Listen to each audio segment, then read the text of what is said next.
ਸਤਿ ਸ਼੍ਰੀ ਅਕਾਲ। ਪੰਜਾਬੀ ਰੇਡੀਓ ਤੇ Punjabi TV USA ਵੇਖ ਸੁਣ ਰਹੇ ਸਾਰੇ ਸਰੋਤਿਆਂ ਦਾ ਬਹੁਤ-ਬਹੁਤ ਸਵਾਗਤ ਹੈ ਇਸ ਸਮੇਂ ਦੇ ਵਿਸ਼ੇਸ਼ ਪ੍ਰੋਗਰਾਮ ਖਬਰ ਤੇ ਨਜ਼ਰ ਦੇ ਵਿੱਚ। ਇਸ ਪ੍ਰੋਗਰਾਮ ਦੇ ਵਿੱਚ ਦੇਸ਼ ਵਿਦੇਸ਼ ਦੇ ਨਾਲ ਜੁੜੀਆਂ ਹੋਈਆਂ ਸਾਰਾ ਦਿਨ ਚਰਚਿਤ ਬਣੀਆਂ ਰਹੀਆਂ ਖਬਰਾਂ ਤੇ ਪਾਈਦਾ ਚਾਨਣਾ ਤੇ ਉਹਨਾਂ ਖਬਰਾਂ ਦਾ ਵਿਸ਼ਲੇਸ਼ਣ ਕਰਨ ਦੇ ਲਈ ਸਾਡੇ ਨਾਲ ਸਾਥ ਹੁੰਦਾ ਹੈ ਸੀਨੀਅਰ ਪੱਤਰਕਾਰ ਮਿੰਟੂ ਗੁਰੂਸਰੀਆ ਜੀ ਦਾ। ਕਰਦੇ ਹਾਂ ਸਭ ਤੋਂ ਪਹਿਲਾਂ ਉਹਨਾਂ ਦਾ ਪ੍ਰੋਗਰਾਮ ਦੇ ਵਿੱਚ ਨਿੱਘਾ ਸਵਾਗਤ, ਫਿਰ ਰੁੱਖ ਖਬਰਾਂ ਦਾ ਕਰਾਂਗੇ। ਬਹੁਤ-ਬਹੁਤ ਸਵਾਗਤ ਹੈ ਜੀ। ਸ਼ੁਕਰੀਆ ਸਾਰਿਆਂ ਨੂੰ। ਸਤਿ ਸ੍ਰੀ ਅਕਾਲ ਜੀ। ਸਤਿ ਸ਼੍ਰੀ ਅਕਾਲ ਜੀ। ਅੱਜ ਦੇ ਪ੍ਰੋਗਰਾਮ ਦੇ ਸਪਾਂਸਰਸ ਨੇ ਖਾਲਸਾ ਇੰਸ਼ੋਰੈਂਸ। ਲੰਬੇ ਸਮੇਂ ਤੋਂ ਇੰਸ਼ੋਰੈਂਸ ਦੇ ਖੇਤਰ ਦੇ ਵਿੱਚ ਸੇਵਾਵਾਂ ਨਿਭਾ ਰਹੇ ਨੇ। ਤੁਸੀਂ ਵੀ ਸੰਪਰਕ ਕਰ ਸਕਦੇ ਹੋ। ਨੰਬਰ ਹੈ 408 272 2500।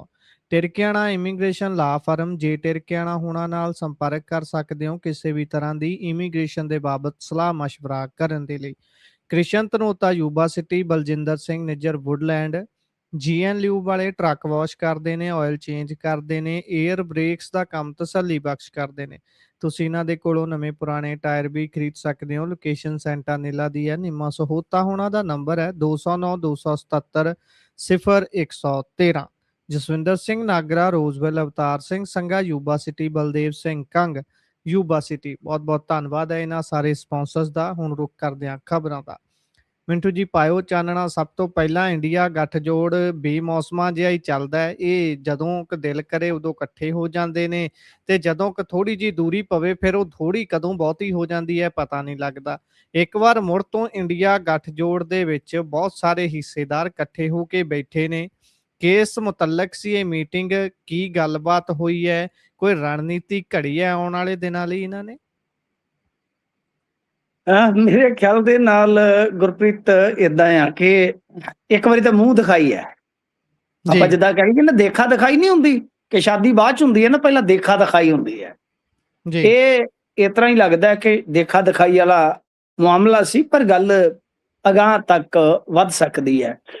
ਦੇਖੋ ਗੁਰਪ੍ਰੀਤ, ਹੋ ਕੀ ਰਿਹਾ, ਚੱਲ ਕੀ ਰਿਹਾ ਹੈ ਕਿ ਬੇਸਿਕਲੀ ਹੁਣ ਇੱਕ ਚੀਜ਼ ਤਾਂ ਮੇਰੇ ਖਿਆਲ ਦੇ ਨਾਲ ਸਾਰਿਆਂ ਨੂੰ ਸਮਝ ਪੈ ਗਈ ਹੈ ਇਹਨਾਂ ਨੂੰ ਕਿ ਭਾਰਤੀ ਜਨਤਾ ਪਾਰਟੀ ਨਾਲ ਕੱਲੇ ਦਾ ਸਿੰਜਣਾ ਸੰਭਵ ਨਹੀਂ ਹੈ ਜੀ। ਉਹਨਾਂ ਦੇ ਨਾਲ ਤਾਂ ਹੀ ਸਿੱਝਿਆ ਜਾ ਸਕਦਾ ਹੈ ਅਗਰ ਇਹ ਇਕੱਠੇ ਹੋਣਗੇ ਤੇ ਇਕੱਠ 'ਚ ਜਾਣਗੇ। ਇਸ ਕਰਕੇ ਮੇਰੇ ਖਿਆਲ ਦੇ ਨਾਲ ਹੁਣ ਤੁਸੀਂ ਦੇਖੋ ਨਾ ਕਿ ਮਮਤਾ ਬੈਨਰਜੀ ਦੀ ਪਾਰਟੀ ਦਾ ਕੀ ਹਾਲ ਹੋ ਰਿਹਾ, ਕੀ ਹਾਸ਼ਰ ਹੋ ਰਿਹਾ, ਸਾਰਿਆਂ ਨੇ ਵੇਖ ਲਿਆ ਹੈ। ਮੇਰੇ ਖਿਆਲ ਦੇ ਨਾਲ ਭਾਈ ਕੁਛ ਨਾ ਕੁਛ ਤਾਂ ਇਹਨਾਂ ਨੂੰ ਜੁਆਇੰਟਲੀ ਕਰਨਾ ਹੀ ਪਵੇਗਾ। ਪ੍ਰੋਗਰਾਮ ਤੇ ਇਹਨਾਂ ਨੇ ਦਿੱਤਾ ਹੈ। ਖਾਸ ਤੌਰ ਤੇ ਅੱਜ ਇਹਨਾਂ ਨੇ ਇੱਕ ਤੇ ਇਹ ਕਾਲ ਦਿੱਤੀ ਹੈ ਕਿ ਅਗਸਤ 'ਚ ਆਪਾਂ ਮੁੜ ਮੀਟਿੰਗ ਕਰਾਂਗੇ, ਮਤਲਬ ਕਿ 2 ਮਹੀਨਿਆਂ ਦੇ ਵਕਫੇ ਬਾਅਦ ਫੇਰ ਇਹ ਇਕੱਠੇ ਜੁੜਨਗੇ। ਇੱਕ ਇਹਨਾਂ ਨੇ SIR ਤੇ ਸ਼ਾਇਦ ਪੱਤਰ ਲਿਖਣ ਦਾ ਫੈਸਲਾ ਕੀਤਾ ਹੈ ਕਿ ਅਸੀਂ ਸੰਯੁਕਤ ਰੂਪ ਦੇ ਵਿੱਚ ਪੱਤਰ ਲਿਖਾਂਗੇ CJI। ਠੀਕ ਹੈ ਜੀ। ਤੇ 1-2 ਪ੍ਰੋਗਰਾਮ ਇਹਨਾਂ ਦੇ ਇਸ ਤਰ੍ਹਾਂ ਹੋਰ ਵੀ ਆ। ਤਾਂ ਕੁੱਲ ਮਿਲਾ ਕੇ ਆਪਾਂ ਕਹਿ ਸਕਦੇ ਹਾਂ ਕਿ ਛੋਟਾ ਮੋਟਾ ਤੇ ਇੱਕ ਵਾਰੀ ਇਹਨਾਂ ਨੇ ਬੋਹਣੀ ਵਾਲਾ ਕੰਮ ਦਿੱਤਾ ਜੇ ਨਵੇੜ। ਹੁਣ ਮੇਨਲੀ ਤੁਸੀਂ ਦੇਖੋ, ਕਿਉਂਕਿ ਇਹਨਾਂ ਦੇ ਖਿਲਾਫ ਹੈ ਗੋਦੀ ਮੀਡੀਆ, ਇਹਨਾਂ ਦੇ ਖਿਲਾਫ ਸੰਸਥਾਵਾਂ ਨੇ, ਬਹੁਤ ਕੁਝ ਹੈ ਇਹਨਾਂ ਦੇ ਖਿਲਾਫ। ਤਾਂ ਮੇਰੇ ਖਿਆਲ ਦੇ ਨਾਲ ਭਾਈ ਜੋ ਵੀ ਇਹਨਾਂ ਨੇ ਕਰਨਾ ਹੈ, ਇਹਨਾਂ ਨੂੰ ਬਹੁਤ ਹੀ ਸੋਚ ਕੇ ਜਾਣਾ ਪਵੇਗਾ। ਕਿਉਂਕਿ ਤੁਸੀਂ ਦੇਖੋ ਨਾ, ਅਰਵਿੰਦ ਕੇਜਰੀਵਾਲ ਅੱਜ ਨਹੀਂ ਆਏ ਜੀ। ਵੈਸੇ ਤੇ 21 ਕੇ 22 ਦਾ ਲਾਗ ਹੈ, ਪਰ ਅਰਵਿੰਦ ਕੇਜਰੀਵਾਲ ਨਹੀਂ ਆਏ। ਤੇ ਤੁਹਾਨੂੰ ਯਾਦ ਹੋਣਾ ਹੈ ਇਹ ਜਿਹੜੀ ਮੀਟਿੰਗ ਕਾਲ ਕੀਤੀ ਗਈ ਆ, ਇਹ ਕਾਲ ਕੀਤੀ ਗਈ ਆ ਜੋ ਬੰਗਾਲ ਦੇ ਵਿੱਚ ਹਾਰ ਹੋਈ ਹੈ ਮਮਤਾ ਬੈਨਰਜੀ ਦੀ, ਉਹਦੇ ਕਹਿਣ ਤੇ ਜੀ ਉਹਨੇ ਇਲਤਜਾ ਕੀਤੀ ਹੈ ਕਿ ਹੁਣ ਇੰਡੀਆ ਬਲੌਕ ਨੂੰ ਬਈ ਇਕੱਠਿਆ ਕਰਨ ਦੀ ਜ਼ਰੂਰਤ ਹੈ। ਉਹਨਾਂ ਦੀ ਕਾਲ ਤੇ ਸਾਰਾ ਕੁਝ ਹੋਇਆ। ਠੀਕ ਹੈ ਜੀ। ਇਹਦਾ ਮਤਲਬ ਇਹ ਆ ਕਿ ਮਮਤਾ ਤਾਂ ਜੁੜ ਗਈ। ਹੁਣ ਮਮਤਾ ਤੇ ਜੋ ਅਰਵਿੰਦ ਕੇਜਰੀਵਾਲ ਨੇ, ਇਹ 2 ਐਸੇ ਰਾਜਨੀਤਿਕ ਸ਼ਖਸੀਅਤਾਂ ਸਨ ਜਿਨ੍ਹਾਂ ਨੇ ਗੁਰਪ੍ਰੀਤ ਇਹਨਾਂ ਦੇ ਬੇੜਿਆਂ 'ਚ ਵੱਟੇ ਪਾਏ ਨੇ ਜੀ। ਤਾਂ ਗੱਲ ਇਹ ਆ ਕਿ ਅਰਵਿੰਦ ਕੇਜਰੀਵਾਲ ਦੇ ਨਾਲ ਬੀਬੀ ਕੁਝ ਘੰਟੇ ਪਹਿਲਾਂ ਜਾ ਕੇ ਮੁਲਾਕਾਤ ਵੀ ਕਰਦੀ ਆ। ਸ਼ਾਇਦ ਉਹਨਾਂ ਨੇ ਮਨਾਉਣ ਦਾ ਯਤਨ ਕੀਤਾ ਗਿਆ, ਉਹਨਾਂ ਵੱਲੋਂ ਸ਼ਾਇਦ ਕੀਤਾ ਹੋਏਗਾ, ਪਰੰਤੂ ਪੰਜਾਬ ਮੋਹਰੇ ਜੇ ਹੁਣ ਇਸ ਮੌਕੇ ਤੇ ਉਹ ਇੰਡੀਆ ਜੁਆਇਨ ਕਰਦੇ ਨੇ ਜਾ ਕੇ ਬਲੌਕ, ਤਾਂ ਉਸ ਬਲੌਕ ਦੇ ਜੁਆਇਨ ਕਰਨ ਤੋਂ ਬਾਅਦ ਕਾਂਗਰਸ ਦਾ ਇੱਥੇ ਰੌਲਾ ਪੈ ਜਾਣਾ।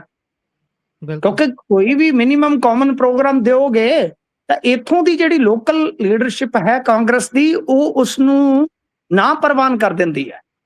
ਜੀ ਇਸ ਵਾਸਤੇ ਮੇਰੇ ਖਿਆਲ ਦੇ ਨਾਲ ਫਿਲਹਾਲ ਕੁਝ ਮਹੀਨੇ ਤਾਂ ਅਰਵਿੰਦ ਕੇਜਰੀਵਾਲ ਦੂਰ ਰਹਿਣਗੇ ਇੰਡੀਆ ਵਲੌਗ ਤੋਂ, ਕਿਉਂਕਿ ਦਿੱਲੀ ਤਾਂ ਗਿਆ ਜੀ ਤੇ ਪੰਜਾਬ ਲਈ ਉਹ ਥੋੜੀ ਜਿਹੀ ਮੁਸ਼ੱਕਤ ਕਰਨਗੇ। ਹਾਂ, ਉਸ ਤੇ ਬਾਅਦ ਕੁਝ ਨਾ ਕੁਝ ਹੋ ਸਕਦਾ ਹੈ। ਤਾਂ ਯਾਨੀ ਮੈਨੂੰ ਕੁਝ ਜ਼ਿਆਦਾ ਅੱਜ ਦੀ ਤਰੀਕ ਦੇ ਵਿੱਚ ਵੇਖੀਏ ਤਾਂ ਕੋਈ ਜ਼ਿਆਦਾ ਮੈਨੂੰ ਸਰਗਰਮੀ ਲੱਗੀ ਨਹੀਂ। ਹਾਰੇ ਹੋਏ ਖਿਡਾਰੀ ਇਕੱਠੇ ਹੋ ਰਹੇ ਨੇ, ਇਹ ਵੱਡੀ ਗੱਲ ਆ। ਮੰਥਨ ਕਰ ਰਹੇ ਨੇ, ਚਿੰਤਨ ਕਰ ਰਹੇ ਨੇ, ਕੁਝ ਛੋਟਾ ਮੋਟਾ ਪ੍ਰੋਗਰਾਮ ਦੇ ਦਿੱਤਾ, ਫਿਰ ਅਗਲੀ ਮੀਟਿੰਗ ਦਾ ਮੁੱਢ ਬੰਨ ਦਿੱਤਾ। ਏਕਤਾ ਇੱਕ ਤਰ੍ਹਾਂ ਨਾਲ ਕਹਿ ਲਓ ਕਿ ਸੰਕੇਤਕ ਨਜ਼ਰ ਆ ਰਹੀ ਆ।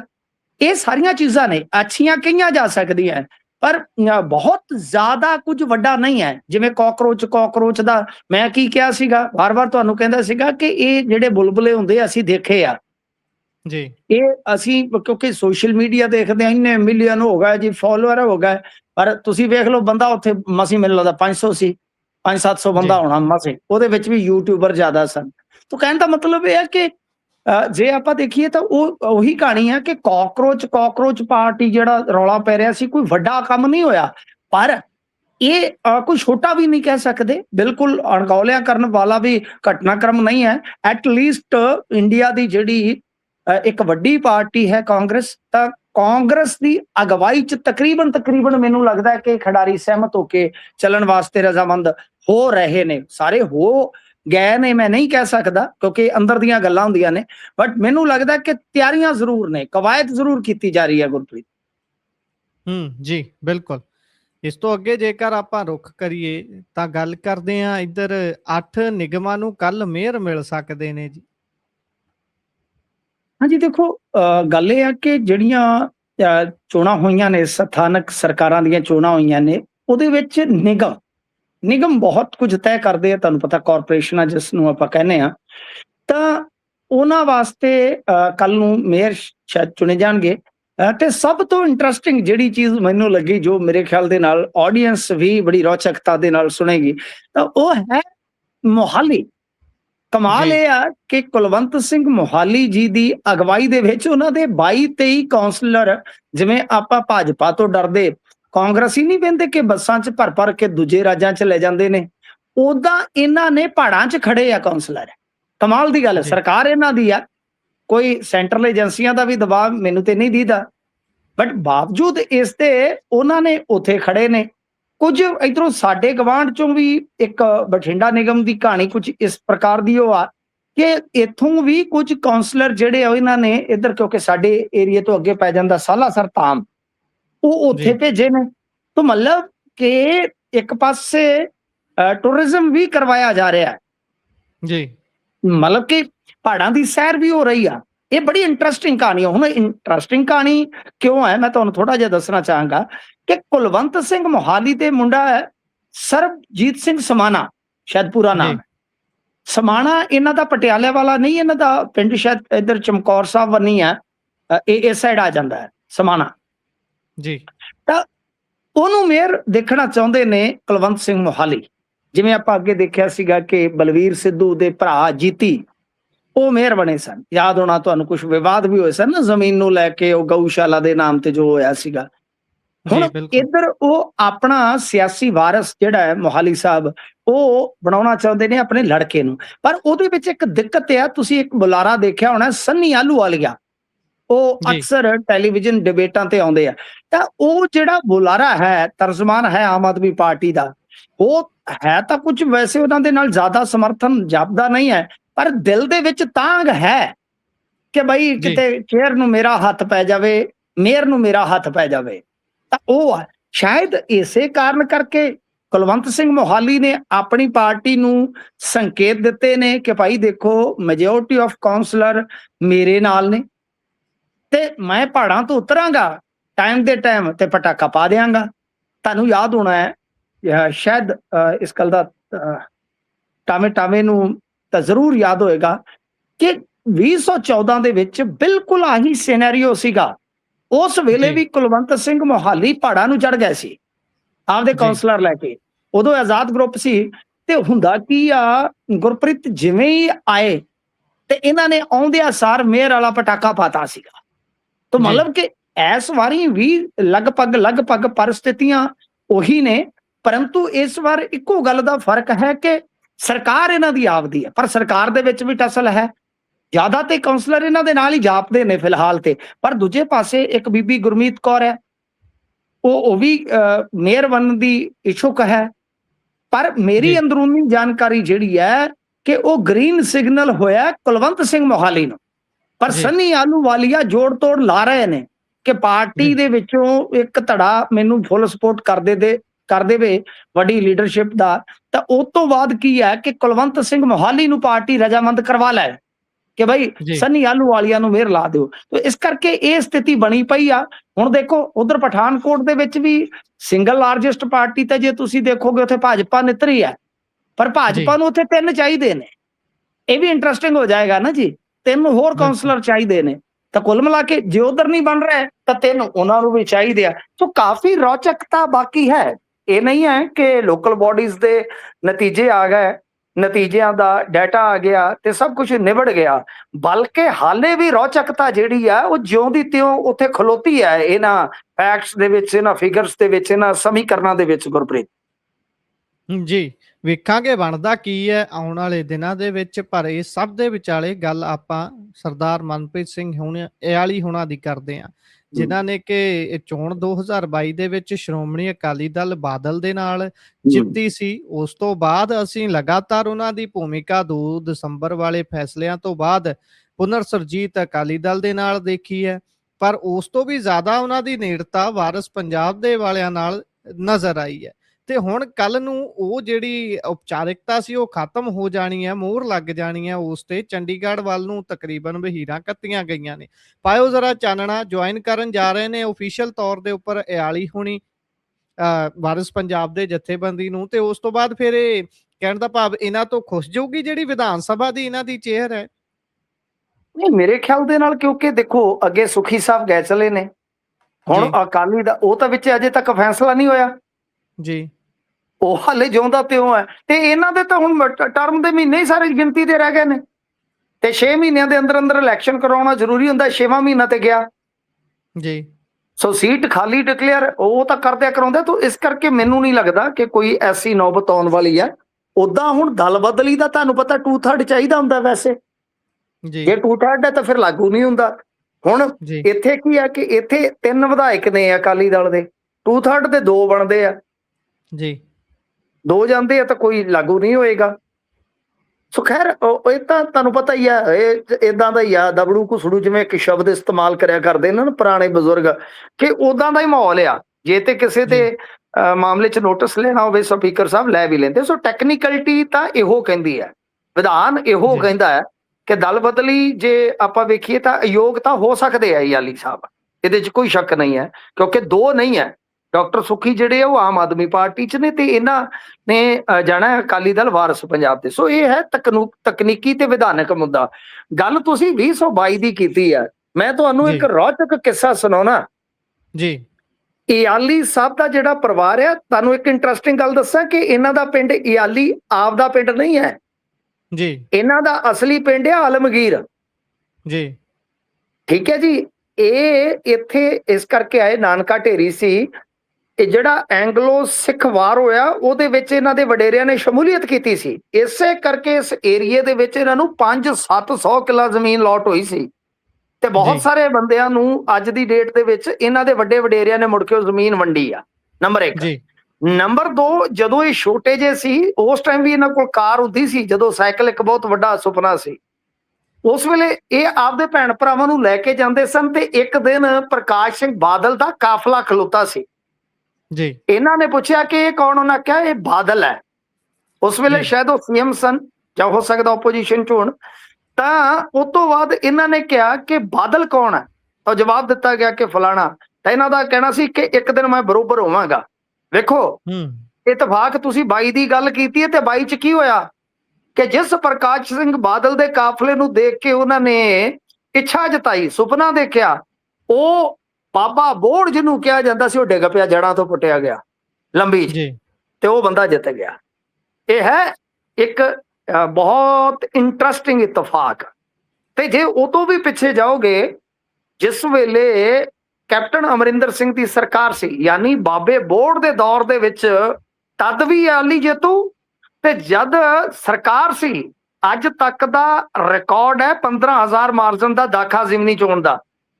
ਜੀ ਜ਼ਿਮਨੀ ਚੋਣ ਚ ਇੰਨਾ ਮਾਰਜਨ ਨਹੀਂ ਰਹਿੰਦਾ, ਤਾਂ ਕੈਪਟਨ ਅਮਰਿੰਦਰ ਸਿੰਘ ਨੂੰ ਵੀ ਰਾਤਾ, ਹਿਸਾਬ ਲਾ ਲਓ ਸਾਰੀ ਸਰਕਾਰ ਨੂੰ ਮੱਥਾ ਲਾ ਕੇ। ਤੇ ਜਦ 2017 ਚ ਕਾਂਗਰਸ ਦੀ ਹਾਰ ਹਨੇਰੀ ਸੀ, ਤਾਂ ਉਹਦੇ ਵਿੱਚ ਤੁਸੀਂ ਵੇਖ ਲਓ ਕਿ ਇਹ ਹਾਰ ਗਏ ਸਨ, ਹਾਰ ਗਏ ਸੀ, ਡਿਫੀਟ ਹੋ ਗਏ ਸਨ ਥੋੜੇ ਜਿਹੇ ਮਾਰਜਨ ਦੇ ਨਾਲ। ਸ਼ਾਇਦ ਉਦੋਂ ਜਿੱਤੇ ਸਨ, ਮੈਨੂੰ ਲੱਗਦਾ ਸਰਦਾਰ ਫੂਲਕਾ ਜੀ। ਤੀਜੀ ਗੱਲ ਹੁਣ ਤੁਹਾਨੂੰ ਹੋਰ ਰੌਚਕ ਦੱਸ ਦਿੰਦਾ ਕਿ ਇਹਨਾਂ ਦਾ ਜਿਹੜਾ ਸਿਆਸੀ ਕੈਰੀਅਰ ਸੀ, ਕਿਉਂਕਿ ਹੁਣ ਤੁਸੀਂ ਇਹ ਤੇ ਇੱਕ ਨਿੱਕੀ ਜਿਹੀ ਖਬਰ ਹੈ, ਸਾਡੀ ਆਡੀਅנס ਨੂੰ ਮਜ਼ਾ ਨਹੀਂ ਆਏਗਾ, ਉਹ ਕੱਲ ਨੂੰ ਜਾ ਕੇ ਜੁਆਇਨ ਕਰ ਲੈਣਗੇ, ਇਹ ਖਬਰ ਹੈ। ਉਹ ਕੀ ਕਰਦੇ ਕਿ ਗੱਲ ਇਹ ਆ ਅਸਲ ਦੇ ਵਿੱਚ ਕਿ ਭਾਈ ਜਿਹੜੇ ਇਹ ਅਕਾਲੀ ਦਲ ਬਾਦਲ ਤੋਂ ਸ਼ੁਰੂਆਤ ਕਰਦੇ ਆਲੀ ਸਾਹਿਬ, ਇਹਨਾਂ ਨੂੰ ਜ਼ਿਲ੍ਹਾ ਪ੍ਰੀਸ਼ਦ ਦਾ ਚੇਅਰਮੈਨ ਲਾ ਦਿੱਤਾ ਗਿਆ ਸੀ। ਵੱਡੇ ਲੀਡਰਾਂ ਨੇ ਕਿਹਾ ਕਿ ਚਲੋ ਇੱਕ ਮੁੰਡੂ ਜਿਹਾ ਹੈਗਾ, ਛੋਟਾ ਜਿਹਾ ਇੱਥੇ ਦੇ ਕੇ ਤੇ ਬੇਕਾਰ ਜਿਹਾ ਬੈਠਾ ਰਹੂਗਾ, ਚਲੋ ਬੰਦਾ ਤਗੜਾ ਹੈ ਘਰੋਂ। ਇਹਨਾਂ ਨੇ ਕੀ ਕੀਤਾ ਸੀਗਾ ਕਿ ਸਰ ਕੁੰਡੀਆਂ ਲੱਭੀਆਂ ਕਿ ਜ਼ਿਲ੍ਹਾ ਪ੍ਰੀਸ਼ਦਾਂ ਨੂੰ ਕਿੰਨੇ ਫੰਡ ਆਉਂਦੇ ਆ, ਉਹ ਫੰਡ ਕੇਂਦਰ ਤੋਂ ਲੈ ਆਏ। ਮਨਮੋਹਨ ਸਿੰਘ ਸਰਕਾਰ ਸੀ ਉਸ ਵੇਲੇ।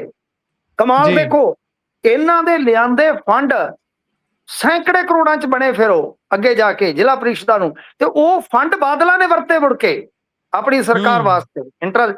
ਔਰ ਇਹ ਨੈਸ਼ਨਲ ਲੈਵਲ ਤੇ ਅਵਾਰਡ ਜੇਤੂ ਸੀ, ਜ਼ਿਲ੍ਹਾ ਪ੍ਰੀਸ਼ਦ ਚੇਅਰਮੈਨ ਬੈਸਟ ਨਿਕਲੇ ਇਹ ਪੂਰੇ ਇੰਡੀਆ ਚੋਂ। ਤਾਂ ਮਤਲਬ ਕਿ ਉੱਥੋਂ ਇਹਨਾਂ ਦੀ ਸ਼ੁਰੂਆਤ ਹੁੰਦੀ ਆ। ਬਿਜ਼ਨਸਮੈਨ ਆ, ਨੋ ਡਾਊਟ। ਸਿਆਸਤ ਦਾ ਵੀ ਹੁਣ ਤਜਰਬਾ ਹੈ ਇਹਨਾਂ ਦਾ, 17-18 ਸਾਲਾਂ ਦਾ। ਡੀਸੈਂਟ ਵਿਅਕਤੀ ਆ, ਤੁਹਾਨੂੰ ਪਤਾ ਕੰਟਰੋਵਰਸੀ ਤੋਂ ਦੂਰ ਰਹਿਣ ਵਾਲੇ, ਕੋਹਾਂ ਦੂਰ ਰਹਿਣ ਵਾਲੇ, ਆਪਦੇ ਹਲਕੇ 'ਚ ਇੰਨੀ ਪਕੜ ਰੱਖਦੇ ਆ ਕਿ ਗੱਲ ਹੀ ਛੱਡ ਦਿਓ, ਕੋਈ ਕੰਮ ਨਹੀਂ ਰੁਕਦਾ, ਕੋਈ ਕੰਮ ਕਿਸੇ ਗੱਲ ਦਾ ਡਿੱਕਾ ਨਹੀਂ ਆਉਂਦਾ। ਲੋਕ ਦਾਖਾ ਦੇ ਪੜ੍ਹੇ ਲਿਖੇ ਆ, ਬਹੁਤ ਇਹਨਾਂ ਦੀ ਪਕੜ ਚੰਗੀ ਆ। ਤਾਂ ਖੈਰ ਇਹਦਾ ਫਾਇਦਾ ਡੈਫੀਨੇਟਲੀ ਅਕਾਲੀ ਦਲ ਵਾਰਸ ਪੰਜਾਬ ਦੇ ਨੂੰ ਹੋਣ ਜਾ ਰਿਹਾ ਗੁਰਪ੍ਰੀਤ। ਕਿਉਂ? ਕਿਉਂਕਿ ਪੰਥਕ ਏਜੰਡਾ ਇਹਨਾਂ ਨੇ ਸਾਫ਼ ਕਰ ਦਿੱਤਾ ਸੀ ਕਿ ਮੇਰਾ ਉਹੀ ਰਹੇਗਾ। ਤੁਹਾਨੂੰ ਯਾਦ ਹੋਣਾ, ਮੈਂ ਤੁਹਾਨੂੰ ਪਹਿਲਾਂ ਹੀ ਕਹਿਤਾ ਸੀ ਸ਼ਾਇਦ ਕਿ ਇਹ ਵਾਰਸ ਪੰਜਾਬ ਦੇ ਹੀ ਜਥੇਬੰਦੀ 'ਚ ਜਾਣਗੇ, ਅੱਜ ਨਹੀਂ ਕੱਲ ਜਾਣਗੇ ਸਿਆਸੀ ਤਨਜ਼ੀਮ 'ਚ। ਤਾਂ ਇਹ ਉਧਰ ਨੂੰ ਹੀ ਜਾਣਗੇ, ਪੰਥਕ ਰਾਜਨੀਤੀ ਕਰਨਗੇ। ਔਰ ਡੈਫੀਨੇਟਲੀ ਮੇਰੀ ਗੱਲ ਤੁਸੀਂ ਨੋਟ ਕਰ ਲਿਓ, ਆਪਾਂ 6 ਮਹੀਨੇ 7 ਮਹੀਨੇ ਬਾਅਦ ਸ਼ਾਇਦ ਫਿਰ ਪ੍ਰੋਗਰਾਮ ਕਰ ਰਹੇ ਹੋਵਾਂਗੇ ਕਿ ਇਸ ਚੀਜ਼ ਦਾ ਅੰਮ੍ਰਿਤਪਾਲ ਸਿੰਘ ਨੂੰ ਵਾਧਾ ਮਿਲੇਗਾ। ਔਰ ਇੱਕ ਚੀਜ਼ ਹੋਰ ਅੰਦਰ ਦੀ ਦੱਸ ਦੇਣਾ ਕਿ ਇਹ ਜਿਹੜੀ ਜੁਆਇਨਿੰਗ ਹੋ ਰਹੀ ਆ ਸਰ, ਅੱਛਾ ਰੌਚਕ ਗੱਲ ਹੈ ਕਿ ਜੁਆਇਨਿੰਗ ਦੀ ਗੱਲ ਲੀਕ ਹੋ ਗਈ। ਲੀਕ ਕਿਵੇਂ ਹੋ ਗਈ? ਇੱਕ ਟੈਕਨੀਕਲੀ ਗਲਤੀ ਹੋ ਗਈ ਇਹਨਾਂ ਦੀ ਟੀਮ ਤੋਂ। ਕਿਉਂਕਿ ਇਨਵੀਟੇਸ਼ਨ ਜਿਹੜਾ ਕੱਲ ਸੈਂਡ ਕਰਨਾ ਸੀ ਸਵੇਰੇ, ਉਹ ਅੱਜ ਸਵੇਰੇ ਸੈਂਡ ਹੋ ਗਿਆ ਲਓ ਜੀ ਮੀਡੀਆ ਨੂੰ। ਠੀਕ ਹੈ ਜੀ। ਇਹ ਜਿਹੜੀ ਸਾਰੀ ਮਤਲਬ ਕਿ ਜੁਆਇਨਿੰਗ ਦੀ ਕਹਾਣੀ ਆ, ਇਹ ਅੰਮ੍ਰਿਤਪਾਲ ਸਿੰਘ ਦੇ ਹੀ ਮਾਰਫਤ ਹੋ ਰਹੀ ਆ। ਅੰਮ੍ਰਿਤਪਾਲ ਸਿੰਘ ਦੇ ਕਹਿਣ ਤੇ ਹੀ ਤਰਸੇਮ ਸਿੰਘ ਇਹਨਾਂ ਦੇ ਕੋਲ ਆਏ, ਗੱਲਬਾਤ ਹੋਈ, ਉਸ ਤੋਂ ਬਾਅਦ ਹੀ ਫਿਰ ਇਹਨਾਂ ਦਾ ਮਨ ਬਣਿਆ ਸੀ। ਇਹ ਵਿਚਲੀ ਗੱਲ ਆ। ਸੋ ਇਸ ਵਾਸਤੇ ਅਕਾਲੀ ਦਲ ਵਾਰਸ ਪੰਜਾਬ ਦੇ ਲਈ ਮੇਰੇ ਖਿਆਲ ਦੇ ਨਾਲ ਇੱਕ ਅੱਛਾ ਨਿਰਣਾ ਹੈ। ਇਹ ਦੇਖਣਾ ਹੋਏਗਾ ਕਿ ਜੇ ਇਸ ਤਰ੍ਹਾਂ ਦੇ ਚਿਹਰੇ ਜੇ ਆ ਜਾਂਦੇ ਨੇ ਹੋਰ 2-4, ਤਾਂ ਕੀ ਅਕਾਲੀ ਦਲ ਬਾਦਲ ਦੇ ਨਾਲ ਨਾਲ ਹੁਣ ਅਕਾਲੀਆਂ ਵਾਸਤੇ ਇੱਕ ਬਦਲਵਾਂ ਮੰਚ ਮੁਹੱਈਆ ਹੋ ਰਿਹਾ ਹੈ? ਬੜਾ ਵੱਡਾ ਸਵਾਲ ਹੈ। ਤੇ ਮੈਨੂੰ ਲੱਗਦਾ ਜੇ ਕੰਮ ਇਹਨਾਂ ਦਾ ਠੀਕ ਠਾਕ ਰਿਹਾ ਤੇ ਗੇਮ ਚੇਂਜਰ ਵੀ ਹੋ ਸਕਦੇ ਸਮੀਕਰਨਾਂ 'ਚ। ਤੇ ਜੇ ਬਹੁਤ ਹੀ ਜ਼ਿਆਦਾ ਇਹ ਮਿਹਨਤ ਕਰ ਲੈਣ, ਲੋਕ ਝੁਕਾਵਦੀ ਹੋ ਜਾਣ, ਹੋ ਸਕਦਾ ਕਿੰਗ ਮੇਕਰ ਵੀ ਬਣ ਜਾਣ ਜੀ ਅੱਗੇ ਜਾ ਕੇ। ਜੀ ਵੇਖਾਂਗੇ ਬਣਦਾ ਕੀ ਹੈ। ਹਾਲੇ ਤਾਂ ਫਿਲਹਾਲ ਵੇਖਦੇ ਹਾਂ, ਕੱਲ ਨੂੰ ਜਦੋਂ ਸ਼ਾਮਲ ਹੁੰਦੇ ਨੇ ਤਾਂ ਕਿਹੋ ਜਿਹਾ ਇਹਨਾਂ ਨੂੰ ਮਾਣ ਤਾਣ ਦਿੱਤਾ ਜਾਂਦਾ ਹੈ, ਅਹੁਦਾ ਦਿੱਤਾ ਜਾਂਦਾ ਹੈ। ਖਬਰਾਂ ਤਾਂ ਇਹ ਨੇ ਵੀ ਇਹਨਾਂ ਨੂੰ ਵੱਡੀਆਂ ਜ਼ਿੰਮੇਵਾਰੀਆਂ ਮਿਲ ਸਕਦੀਆਂ ਨੇ। ਜਦੋਂ ਇਸ ਤਰੀਕੇ ਦਾ ਵੱਡਾ ਚਿਹਰਾ ਆਉਂਦਾ, ਪਹਿਲਾਂ ਬੈਠੇ ਹੋਏ ਲੋਕਾਂ ਨੂੰ ਵੀ ਥੋੜੀ ਚਿੰਤਾ ਲੱਗ ਜਾਂਦੀ ਹੈ, ਧੁੜਕੂ ਲੱਗ ਜਾਂਦਾ ਵੀ ਭਾਈ ਇਹ ਜਿਹੜਾ ਪੁਰਾਣਾ ਸਿਆਸਤਦਾਨ ਹੈ ਹੰਢਿਆ ਹੋਇਆ, ਉਹ ਆ ਗਿਆ, ਉਹ ਹੁਣ ਕਾਫੀ ਸਾਰੀਆਂ ਚੀਜ਼ਾਂ ਕੈਪਚਰ ਕਰ ਲਊਗਾ ਤੇ ਅਸੀਂ ਜਿਸ ਤਾਕ 'ਚ ਬੈਠੇ ਹਾਂ ਉਹਦਾ ਕੀ ਬਣੂਗਾ। ਉਹ ਵੀ ਹਲਚਲ ਇੱਕ ਪੈਦਾ ਕਰਦੀ ਹੈ ਆਪਣੇ ਕਿਸਮ ਦੀ ਅੰਦਰ। ਖੈਰ ਅੱਗੇ ਗੱਲ ਜੀ ਦੇਖੋ, ਇਹਦੇ ਤੇ ਇੱਕ ਇਹ ਹੈ ਕਿ ਜਿਹੜਾ ਸੰਗਠਨ ਹੈ ਇਹਦੇ ਤੇ ਪਕੜ ਹੈਗੀ ਅੰਮ੍ਰਿਤਪਾਲ ਸਿੰਘ ਤੇ ਉਹਨਾਂ ਦੇ ਪਰਿਵਾਰ ਦੀ। ਇਹ ਇੱਕ ਫੈਕਟ ਹੈ।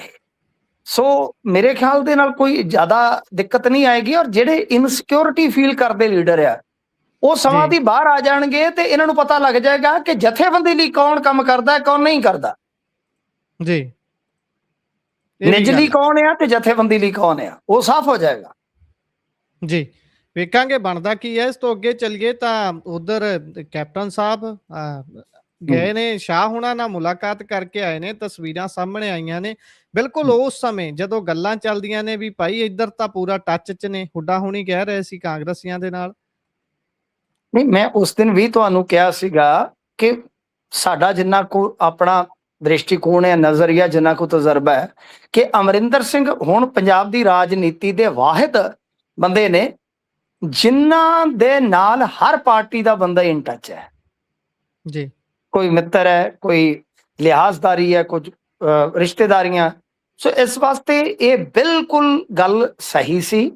ਕਾਂਗਰਸੀ ਆਉਂਦੇ ਨੇ ਅਮਰਿੰਦਰ ਸਿੰਘ ਹੋਰਾਂ ਕੋਲ, ਇਹਦੇ 'ਚ ਕੋਈ ਸ਼ੱਕ ਨਹੀਂ। ਉਹ ਵੀ ਹੋ ਸਕਦਾ ਗੱਲਬਾਤ ਕਰਦੇ ਹੋਣ ਬਹੁਤ ਸਾਰੇ ਲੀਡਰਾਂ ਨੂੰ ਫੋਨ ਵਗੈਰਾ ਤੇ। ਤਾਂ ਕਹਿਣ ਦਾ ਮਤਲਬ ਇਹ ਆ ਕਿ ਇੱਦਾਂ ਇਸ ਚੀਜ਼ ਨੂੰ ਆਪਾਂ ਜੋੜ ਕੇ ਦੇਖ ਲਈਏ ਕਿ ਉਹ ਸਾਡੇ ਨਾਲ ਆ ਰਹੇ ਆ, ਇਸ ਚੀਜ਼ 'ਚ ਥੋੜਾ ਫਰਕ ਪੈ ਜਾਂਦਾ ਹੈ। ਅੱਛਾ ਜੀ। ਦੇਖੋ, ਉਦੋਂ ਆਪਾਂ ਗੱਲ ਪੈ ਕਰਦੇ ਸਮੇਂ ਤੁਹਾਨੂੰ ਕਿਹਾ ਸੀਗਾ ਕਿ ਇਹਨਾਂ ਦੀ ਟੀਮ ਦੇ ਵਿੱਚੋਂ ਇੱਕ ਖਾਸ ਬੰਦੇ ਨੇ ਮੈਨੂੰ ਦੱਸਿਆ ਕਿ ਤੁਹਾਨੂੰ 1-1.5 ਦਿਨਾਂ 'ਚ 2 ਦਿਨਾਂ 'ਚ ਸਪਸ਼ਟ ਹੋ ਜਾਏਗਾ। ਤਾਂ ਵੇਖ ਲਓ, 2 ਦਿਨ ਨਹੀਂ ਪਏ, ਵੀਕਐਂਡ ਤੇ ਇਹਨਾਂ ਦੀ ਮੁਲਾਕਾਤ ਹੋ ਗਈ, ਸਾਫ਼ ਹੋ ਗਿਆ। ਅਮਿਤ ਸ਼ਾਹ ਨੇ ਜਿਹੜਾ ਫੋਟੋ ਸੈਸ਼ਨ ਕੀਤਾ ਉਹਦੇ ਵਿੱਚ ਬਕਾਇਦਾ ਜੱਫੀ ਪਾਉਣ ਲੱਗਿਆਂ ਦੀਆਂ 2-3 ਤਸਵੀਰਾਂ ਨੇ, ਤੁਸੀਂ ਗੌਰ ਨਾਲ ਵੇਖੋ। ਜੀ। ਆਪ ਆਪਣੀਆਂ ਜੱਫੀਆਂ ਪਾ ਲਏ, ਹਮ ਅੱਖੀਆਂ ਕੇ ਪੇਚ ਲੜਾ ਲਏ ਹਮ। ਤਾਂ ਮਤਲਬ ਉਹ ਜਿਹੜੀ ਫੋਟੋ ਕਲਿੱਕ ਹੋਈ ਆ, ਯਾਨੀ ਜਿਹੜੀਆਂ ਫੋਟੋਆਂ ਖਿੱਚੀਆਂ ਗਈਆਂ ਨੇ, ਸਟਿਲ ਫੋਟੋਆਂ, ਉਹ ਬਿਲਕੁਲ ਜੱਫੀ ਦੱਸਿਆ ਜਾ ਰਿਹਾ ਹੈ ਕਿ ਭਾਈ ਇਹ ਜੱਫੀ ਆ, ਯਾਦੂ ਕੀ ਜੱਫੀ ਆ, ਇਹ ਬੜੇ ਮਜ਼ਬੂਤ ਜੋੜ ਆ, ਇਹ ਟੁੱਟਣਗੇ ਨਹੀਂ, ਫੈਵੀਕੋਲ ਕੇ ਪੱਕੇ ਜੋੜ ਆ। ਉਹ ਨਾ ਦੇਖੋ, ਆਂਦੇ ਹੁੰਦੇ ਨਾ ਤਸਵੀਰਾਂ ਬੋਲਦੀਆਂ, ਮੈਨੂੰ ਟੈਲੀਵਿਜ਼ਨ ਲੈ ਦੇਵੇ ਤਸਵੀਰਾਂ ਬੋਲਦੀਆਂ। ਸਰ ਤਸਵੀਰਾਂ ਬੋਲਦੀਆਂ ਹੁੰਦੀਆਂ ਨੇ, ਉਹਨਾਂ ਨੂੰ ਸਮਝਣ ਦੀ ਜ਼ਰੂਰਤ ਹੈ। ਤਾਂ ਮਤਲਬ ਕਿ ਮੈਸੇਜ ਇਹੋ ਦਿੱਤਾ ਗਿਆ ਕਿ ਭਾਜਪਾ ਕੈਪਟਨ ਅਮਰਿੰਦਰ ਸਿੰਘ ਨੂੰ ਇਸ ਵੇਲੇ ਕਾਂਗਰਸ ਦੇ ਖੇਮੇ 'ਚ ਕਦੇ ਨਹੀਂ ਜਾਣ ਦੇਵੇਗੀ, ਕਦਾਚਿਤ ਨਹੀਂ ਹੋਏਗਾ। ਕਿਉਂਕਿ ਇਹਨਾਂ ਦੇ ਖਿਲਾਫ ਮਾਮਲਾ ਪਿਆ, ਤੁਹਾਨੂੰ ਪਤਾ ਹਿਲਜੁਲ ਪਿੱਛੇ ਜੇ ਹੋ ਵੀ ਗਈ ਸੀ, ਯਾਦ ਹੋਣਾ ਤੁਹਾਨੂੰ ਸ਼ਾਇਦ। ਬਿਲਕੁਲ। ਤਾਂ ਇਸ ਵਾਸਤੇ ਕਿਤੇ ਨਹੀਂ ਜਾਣਗੇ। ਹਾਂ, ਹੁਣ ਇਹ ਸਾਫ਼ ਹੋ ਗਿਆ। ਮੈਂ ਜਿਹੜੀ ਗੱਲ ਕਿਆਫਾ ਜਾਂ ਕਹਿ ਲਓ ਕਿ ਹੁਣ ਨਵੀਂ ਇੱਕ ਜਗਿਆਸਾ ਵਾਲੀ ਦੇਖ ਸਕਦਾ ਹੈ, ਉਹ ਗੁਰਪ੍ਰੀਤ ਇਹ ਗੱਲ ਆ ਕਿ ਸ਼ਾਇਦ ਅੱਗੇ ਜਾ ਕੇ ਵੇਖੋ ਹੋਣਾ ਕਿ ਨਹੀਂ ਹੋਣਾ। ਵੈਸੇ ਆਪਣਾ ਕਿਆਫਾ ਜਿਹੜਾ ਸੀਗਾ ਵੀ ਜਦੋਂ ਮਾਰਚ 'ਚ ਇਹਨਾਂ ਨੇ ਰੈਲੀ ਕੀਤੀ, ਆਪਾਂ ਕਿਹਾ ਸੀਗਾ, ਪਹਿਲਾਂ ਹੀ ਕਹਿਤਾ ਸੀਗਾ ਕਿ ਨਹੀਂ ਹੋਏਗਾ, ਗੱਠਜੋੜ ਦਾ ਐਲਾਨ ਨਹੀਂ ਹੋਏਗਾ। ਕਿਉਂਕਿ ਹੁਣ ਅੱਗੇ ਸਮਾਂ ਆ ਗਿਆ, ਲੋਕਲ ਬਾਡੀਜ਼ ਲੜ ਲਿਆ ਤੇ ਲੋਕਲ ਬਾਡੀਜ਼ ਦੇ ਨਤੀਜੇ ਭਾਜਪਾ ਨੂੰ ਕੁਛ ਨਾ ਕੁਛ ਤੇ ਦਿਖਾਈ ਗਏ। ਮਤਲਬ ਕਿ ਜਿਹੜੇ ਸੁਨੀਲ ਜਾਖੜ ਤੇ ਕੈਪਟਨ ਅਮਰਿੰਦਰ ਸਿੰਘ, ਇਹ 2 ਸਾਬਕਾ ਕਾਂਗਰਸੀ ਅਕਾਲੀ ਦਲ ਬਾਦਲ ਦੇ ਨਾਲ ਗੱਠਜੋੜ ਦੇ ਵੱਡੇ ਹਮਾਇਤੀ ਆ। ਜੇ ਅਮਰਿੰਦਰ ਸਿੰਘ ਨੂੰ ਸੰਗਠਨ ਦੇ ਵਿੱਚ ਜਾਂ ਦਲ ਦੇ ਵਿੱਚ ਕੋਈ ਜ਼ਿੰਮੇਵਾਰੀ ਲਾ ਕੇ ਪੰਜਾਬ ਦੀ ਰਾਜਨੀਤੀ 'ਚ ਚਾਲੂ ਕਰਨ ਦਾ ਜਾਂ ਰੱਖਣ ਦਾ ਕੁਝ ਵੀ ਜੋ ਇਹ ਸੋਚਿਆ ਹੋਏਗਾ ਸ਼ਾਹ ਹੋਰਾਂ ਨੇ, ਤਾਂ ਇਹਨਾਂ ਦੇ ਨਾਲ ਗੱਲਬਾਤ ਦੇ ਵਿੱਚ ਕਿਤੇ ਨਾ ਕਿਤੇ ਗੱਠਜੋੜ ਦੀ ਚਰਚਾ ਜ਼ਰੂਰ ਹੋਈ ਹੋਏਗੀ, ਐਸਾ ਮੇਰਾ ਮੰਨਣਾ ਹੈ ਵਿਅਕਤੀਗਤ ਤੌਰ ਤੇ। ਤੇ ਇਹ ਹੈਗੇ ਨੇ ਗੱਠਜੋੜ ਦੇ ਹਮਾਇਤੀ।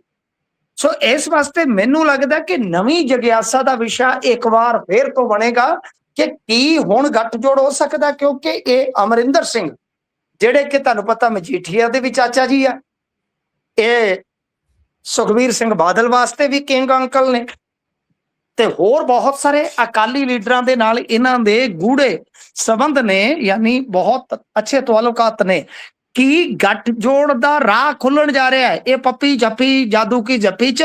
ਬਸ ਸਿਰਫ ਇਹੀ ਜਗਿਆਸਾ ਦਾ ਵਿਸ਼ਾ ਹੈ, ਕਿਉਂਕਿ ਅਹਿਮ ਕੜੀ ਅਮਰਿੰਦਰ ਸਿੰਘ ਅਗਾਂਹ ਜਾ ਕੇ ਸਾਬਤ ਹੋ ਸਕਦੇ ਹਨ ਇਸ ਮਾਮਲੇ ਦੇ ਮੁਤਲਕ, ਜੇ ਆਪਾਂ ਸੰਭਾਵੀ ਤੌਰ ਤੇ ਕੁਝ ਵੇਖੀਏ ਤਾਂ। ਜੀ, ਇਹ ਜੇ ਕੜੀ ਵੀ ਬਣਦੇ ਨੇ ਤਾਂ ਵੀ ਮਾਹੌਲ ਪੂਰਾ ਬਦਲੂਗਾ। 2027 ਚ ਵੇਖਣ ਵਾਲੀ ਗੱਲ ਹੋਊਗੀ। ਉਧਰ ਪੰਜਾਬ ਸਰਕਾਰ ਨੇ ਨਵਾਂ ਪ੍ਰੋਗਰਾਮ ਉਲੀਕ ਲਿਆ। ਵੈਸੇ ਕੋਈ ਦਿਨ ਟੱਪਣ ਤਾਂ ਦਿੰਦੇ ਨਹੀਂ ਜਿੱਦਣ ਕੋਈ ਪ੍ਰੋਗਰਾਮ ਨਾ ਹੋਵੇ ਇਹਨਾਂ ਦੇ ਕੋਲ। ਨਹੀਂ, ਇਹਨਾਂ ਦਾ ਪ੍ਰੋਗਰਾਮ ਹੀ ਇਹ ਪੱਕਾ ਕਿ ਕੋਈ ਨਾ ਕੋਈ ਪ੍ਰੋਗਰਾਮ ਉਲੀਕੀ ਰੱਖਣਾ, ਜੇ ਨਹੀਂ ਤੇ ਘੱਟੋ ਘੱਟ ਸਕੂਲ 'ਚ ਇੱਕ ਪ੍ਰੋਗਰਾਮ ਜ਼ਰੂਰ ਕਰਾ ਦੇਣਾ ਹੈ ਹਫਤੇ ਦਾ, ਵੀ ਚਲੋ ਟੀਚਰ ਬਿਜ਼ੀ ਰਹਿਣ, ਬਿਜ਼ੀ ਚੱਲਦਾ ਰਹੇ ਕੰਮ। ਦੇਖੋ ਅੱਜ ਇਹਨਾਂ ਨੇ, ਕਿਉਂਕਿ ਲੋਕਲ ਬਾਡੀਜ਼ ਜਿਹੜਾ ਮੰਤਰਾਲਾ ਹੈ ਉਹ ਆ ਗਿਆ ਮੇਰੇ ਖਿਆਲ ਦੇ ਨਾਲ ਬੈਂਸ ਸਾਹਿਬ ਕੋਲ, ਹਰਜੋਤ ਜੀ ਕੋਲ। ਤੇ ਹਰਜੋਤ ਸਿੰਘ ਬੈਂਸ, ਦੇਖੋ ਇੱਕ ਗੱਲ ਤਾਂ ਮੰਨਣੇ ਵਾਲੀ ਆ ਕਿ ਪਿਛਲੇ ਕੁਝ ਮਹੀਨਿਆਂ ਤੋਂ ਖਾਸ ਤੌਰ ਤੇ ਆਪਾਂ ਹੜ੍ਹਾਂ ਤੋਂ ਲਾ ਕੇ ਦੇਖੀਏ ਤਾਂ ਹਰਜੋਤ ਸਿੰਘ ਬੈਂਸ ਦੀ ਇੱਕ ਵੱਖਰੀ ਪਰਸਨੈਲਿਟੀ ਨਜ਼ਰ ਆਏਗੀ ਤੁਹਾਨੂੰ।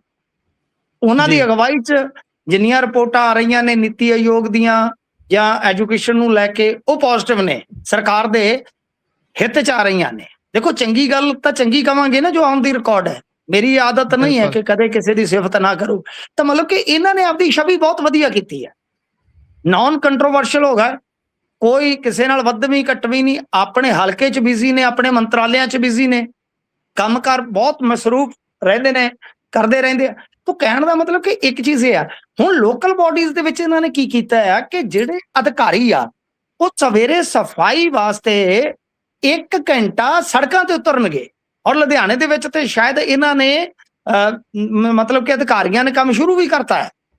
ਤੇ ਇਸ ਦੇ ਨਾਲ ਹੀ ਹਾਜ਼ਰੀ ਵੀ ਚੈੱਕ ਜਿਹੜੀ ਆ ਉਹ ਕੀਤੀ ਜਾਊਗੀ, ਕਿ ਜਿਵੇਂ ਲੋਕੇਸ਼ਨ ਵਗੈਰਾ ਚੈੱਕ ਕੀਤੀ ਜਾਂਦੀ ਹੈ ਅਫਸਰਾਂ ਦੀ, ਕਿ ਭਾਈ ਕਿਹੜਾ ਕਿੱਥੇ ਫਿਰ ਰਿਹਾ ਅਧਿਕਾਰੀ।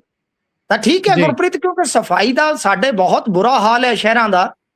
ਇਨਫੈਕਟ ਪੂਰੇ ਇੰਡੀਆ 'ਚ ਹੀ ਵੇਖੀਏ ਤੇ ਗੰਦੇ ਸ਼ਹਿਰ ਜੇ ਚੱਕ ਲਓ, ਉਹ ਕੋਈ ਹਰੇਕ ਦੂਜਾ ਤੀਜਾ ਸ਼ਹਿਰ ਤੇ ਸਾਡਾ ਜਾਂ ਪਾਕਿਸਤਾਨ ਵਾਲਿਆਂ ਦਾ ਨਿਕਲ ਆਉਂਦਾ। ਕਰੀਏ ਕੀ? ਤਾਂ ਬਹੁਤ ਗੰਦ ਪਿਆ ਹੋਇਆ, ਸਫਾਈ ਦਾ ਬੁਰਾ ਹਾਲ ਆ। ਮੈਂ ਇਸ ਨੂੰ ਅੱਛੀ ਪਹਿਲ ਕਦਮੀ ਮੰਨਦਾ ਜੇ ਇਸ ਨੂੰ ਅੱਛੇ ਤਰੀਕੇ ਨਾਲ ਐਗਜ਼ੀਕਿਊਟ ਕਰ ਦਿੰਦੇ ਆ। ਹਾਲਾਂਕਿ ਗਰਮੀ ਹੈ, ਅਫਸਰਾਂ ਵਾਸਤੇ ਬਾਈ ਐਕਸਟਰਾ ORS ਦਾ ਘੋਲ ਪੀਣਾ ਪਵੇਗਾ ਡੀਹਾਈਡਰੇਸ਼ਨ ਤੋਂ ਇਸ ਕਰਕੇ ਔਖਾ ਤੇ ਹੈ, ਪਰ ਜੇ ਇਸ ਨੂੰ ਚੰਗੀ ਤਰ੍ਹਾਂ ਐਗਜ਼ੀਕਿਊਟ ਕਰ ਲੈਂਦੇ ਆ, ਇਹ ਕੋਈ ਮਾੜੀ ਗੱਲ ਨਹੀਂ ਹੈ। ਕਿਉਂਕਿ ਜੇ ਆਂਦੇ ਹੁੰਦੇ ਆ ਜਹਾਂ ਸਫਾਈ ਤਹਾਂ ਖੁਦਾਈ, ਸਫਾਈ। ਅੱਛਾ, ਇਸ ਤੋਂ ਇਲਾਵਾ ਮੈਂ ਤੇ ਬੈਂਸ ਸਾਹਿਬ ਨੂੰ ਵਿਅਕਤੀਗਤ ਤੌਰ ਤੇ ਵੀ ਮੈਸੇਜ ਕਰਾਂਗੇ ਕਿ ਲੋਕਾਂ ਨੂੰ ਵੀ ਸਫਾਈ ਵਾਲੇ ਪਾਸੇ ਜੋੜਿਆ ਜਾਵੇ। ਸਾਡੇ ਬੰਦੇ ਇੰਨਾ ਗੰਦ ਪਾਉਂਦੇ ਨੇ, ਸੁੰਬਰ ਕੇ ਕੂੜਾ ਖਾਲੀ ਪਲਾਟਾਂ 'ਚ ਸੁੱਟ ਦਿੰਦੇ ਨੇ, ਬੱਚੇ ਦਾ ਡਾਈਪਰ ਚਲਾ ਕੇ ਮਾਰਦੇ ਨੇ ਸੜਕ ਤੇ। ਹਾਂਜੀ, ਤੇ ਮਤਲਬ ਕਿ ਕੋਈ ਇਹਨਾਂ ਨੂੰ ਮੂੰਗਫਲੀ ਖਾਣਗੇ ਤੇ ਤਦ ਤੁਹਾਨੂੰ ਪਤਾ ਛਿਲਕੇ ਕਿੱਥੇ ਜਾਂਦੇ ਆ। ਸੋ ਇਸ ਵਾਸਤੇ ਗੁਰਪ੍ਰੀਤ ਲੋਕਾਂ 'ਚ ਵੀ ਸਫਾਈ ਪ੍ਰਤੀ ਅਵੇਅਰਨੈਸ ਜਿਹੜੀ ਆ ਉਹ ਲਿਆਉਣ ਦੀ ਜ਼ਰੂਰਤ ਹੈ। ਜੀ ਬਿਲਕੁਲ। ਇਸ ਤੋਂ ਅੱਗੇ ਵਧੀਏ ਤਾਂ CBI ਦੇ ਰਡਾਰ ਤੇ ਵਿਜੀਲੈਂਸ ਹੈ, ਇੱਕ ਦੂਜੇ ਨੂੰ ਹੀ ਧੱਕੀ ਆਉਂਦੇ ਨੇ। ਹਾਂਜੀ, ਦੇਖੋ ਇਹਦੇ 'ਚ ਕੀ ਖਬਰਾਂ ਲੱਗੀਆਂ ਨੇ, ਤੁਹਾਨੂੰ ਸ਼ਾਇਦ ਯਾਦ ਹੀ ਹੋਣਾ ਹੈ ਕਿ OP ਰਾਣਾ ਫਰਾਰ ਚੱਲਦਾ ਸੀ, ਮੁੜ ਕੇ ਉਸਨੇ ਸ਼ਾਇਦ ਇੱਕ ਕਥਿਤ ਸਰੈਂਡਰ ਕਰ ਦਿੱਤਾ। ਖਬਰਾਂ ਲੱਗ ਰਹੀਆਂ ਨੇ ਕਿ ਉਹਦਾ ਮੋਬਾਈਲ ਖੰਗਾਲਿਆ ਗਿਆ, ਇਹ ਹੋ ਗਿਆ, ਵਾਹ ਹੋ ਗਿਆ। ਮੈਂ ਇਹਨਾਂ ਚੀਜ਼ਾਂ 'ਚ, ਇਹਨਾਂ ਕੱਚੀਆਂ ਖਬਰਾਂ 'ਚ ਨਹੀਂ ਜ਼ਿਆਦਾ ਜਾਂਦਾ ਹੁੰਦਾ। ਠੀਕ ਆ, ਔਨ ਰਿਕਾਰਡ ਆਉਂਦੀਆਂ ਨੇ ਚੀਜ਼ਾਂ। ਅਸਲ ਦੇ ਵਿੱਚ ਕੀ ਆ ਕਿ ਜਿਹੜਾ ਐਡਾ ਮਾਸਟਰਮਾਈਂਡ ਬੰਦਾ ਹੈ, ਜਿਹਨੇ ਵਿਜੀਲੈਂਸ ਦੇ ਵਿੱਚ ਇੰਨਾ ਕੰਮ ਕੀਤਾ, ਵਿਜੀਲੈਂਸ ਚੀਫ ਦਾ ਉਹ ਰੀਡਰ ਰਿਹਾ ਹੋਵੇ, ਤੇ ਉਹ ਕੀ ਗੱਲ ਆ ਇੰਨੇ ਦਿਨਾਂ ਬਾਅਦ ਮੋਬਾਈਲ ਹੱਥ 'ਚ ਫੜ ਕੇ ਤੁਰਿਆ ਫਿਰਦਾ। ਉਹ ਜੇ ਲਾਲਜੀਤ ਭੁੱਲਰ ਦਾ ਮੋਬਾਈਲ ਖੜੇ ਪੈਰੀ ਗੁੰਮ ਹੋ ਸਕਦਾ ਹੈ, ਕੀ ਗੱਲ ਉਹ ਨਹੀਂ ਕਿਸੇ ਨਹਿਰ 'ਚ ਦਰਿਆ 'ਚ ਸੁੱਟ ਸਕਦਾ? ਇਹ ਗੱਲਾਂ ਕੱਚੀਆਂ ਹੁੰਦੀਆਂ ਨੇ, ਮੀਡੀਆ ਰਿਪੋਰਟਾਂ ਕੱਚੀਆਂ ਹੁੰਦੀਆਂ ਨੇ। ਹਾਂ, ਮੇਰਾ ਇਹ ਮੰਨਣਾ ਹੈ ਕਿ ਜੇ ਉਹਦੀ ਸੈਟਿੰਗ ਹੋ ਗਈ CBI ਨਾਲ, ਵੀ ਉਹਨੂੰ ਕੋਈ ਰਾਹਤ ਦੇਣ ਦੇ ਚੱਕਰ ਦੇ ਵਿੱਚ ਇਹਨਾਂ ਨੇ ਹੱਥਾਂ ਤੇ ਪਾ ਲਿਆ, ਤੇ ਫਿਰ ਦੂਜਿਆਂ ਵਾਸਤੇ ਮੁਸ਼ਕਲ ਗਣੀ ਖੜੀ ਹੋ ਜਾਏਗੀ, ਦੂਜਿਆਂ ਵਾਸਤੇ ਸਿਆਪਾ ਤਕੜਾ ਪੈ ਜਾਊਗਾ। ਕਿਉਂਕਿ ਇਹ ਜਿਹੜੇ ਰੀਡਰ ਹੁੰਦੇ ਆ, ਸਾਰਾ ਦਫ਼ਤਰੀ ਕੰਮ ਕਰ ਤੇ ਸਾਰਾ ਰਿਕਾਰਡ ਦਾ ਇਹਨਾਂ ਨੂੰ ਪਤਾ ਹੁੰਦਾ, ਕਿਹੜਾ ਬੰਦਾ ਕਿੱਧਰ ਕਿਹਦੇ ਨਾਲ ਰਲਿਆ, ਸਾਰੀਆਂ ਗੱਲਾਂ ਦਾ ਇਲਮ ਹੁੰਦਾ। ਸੋ ਇਸ ਵਾਸਤੇ ਜੇਕਰ ਕੋਈ ਸੈਟਿੰਗ ਹੋ ਗਈ ਰਾਣੇ ਦੀ ਤੇ CBI ਦੀ, ਤਾਂ ਫਿਰ ਤੁਸੀਂ ਸਮਝ ਲਓ ਕਿ ਕਈ ਬੀਬੇ ਰਾਣੇ ਰਗੜੇ ਜਾ ਸਕਦੇ ਆ। ਬਿਲਕੁਲ ਬਿਲਕੁਲ, ਵੇਖਾਂਗੇ ਬਣਦਾ ਕੀ ਹੈ। ਇਸੇ ਦੇ ਨਾਲ ਪ੍ਰੋਗਰਾਮ ਦਾ ਸਮਾਂ ਇੱਥੇ ਸਮਾਪਤ ਹੁੰਦਾ ਹੈ। ਤੁਸੀਂ ਜੁੜੇ ਜਾਣਕਾਰੀਆਂ ਸਾਂਝੀਆਂ ਕੀਤੀਆਂ, ਬਹੁਤ ਬਹੁਤ ਧੰਨਵਾਦ ਜੀ। ਧੰਨਵਾਦ ਜੀ।